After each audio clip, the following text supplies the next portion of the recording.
যদি একসাথ হতো, সুন্নি জামাতের সকল আলেম ওলামারা পীর মাশায়েখ যদি একসাথ হতো, আজকে অন্যদের কোনো কিছুই এখানে থাকতো না। কিন্তু আমরা একে অপরকে আলাদা রাখতে চাই, আমরা একে অপরকে সরিয়ে রাখতে চাই। আমার সুন্নাতের ব্যাপারে সুন্নি বলতে তারা কি বুঝে আমি বুঝি না।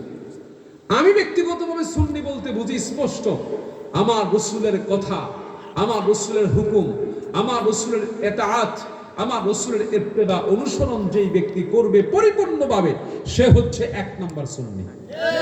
সে কয় নাম্বার সুন্নি? এক নাম্বার সুন্নি।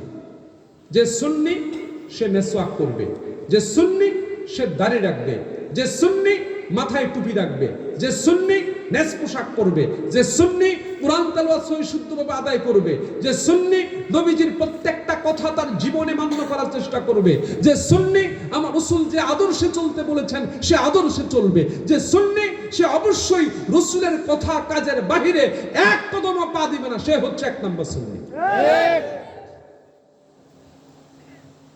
আল্লাহ তাআলা আমাদের হেফাজত করুক, সকলে বলি আমিন। আমার রাসূলের কাছে কোনো অহংকার ছিল না, কোনো হিংসা ছিল না, কোনো খারাপি ছিল না, কোনো অন্যায় ছিল না। আল্লাহু আকবার। পুত পবিত্র মুহাম্মদুর রাসূলুল্লাহ সাল্লাল্লাহু আলাইহি ওয়াসাল্লাম। আর আপনি সেই নবীর উম্মত হয়ে, আপনি সেই নবীর অনুসারী একজন আলেম হয়ে আপনার ভিতরে যদি আপনি হিংসা রাখেন, বুঝতে হবে আপনি নবীর বন্ধু নন, আপনি নবীর উম্মত নন, আপনি দুশমন, শয়তানের উম্মত। সবচেয়ে বড় কথা এটা। আল্লাহ তাআলা আমাদের হেফাজত করুক, সকলে বলি আমিন। যেই কথাগুলো বলে গেলাম, কাউকে কটাক্ষ করে নয়, কাউকে ধ্বংস করার জন্য নয়, কারো বিরোধিতা করে নয়, ঠিক নবীর কথা থেকে বলে গেলাম।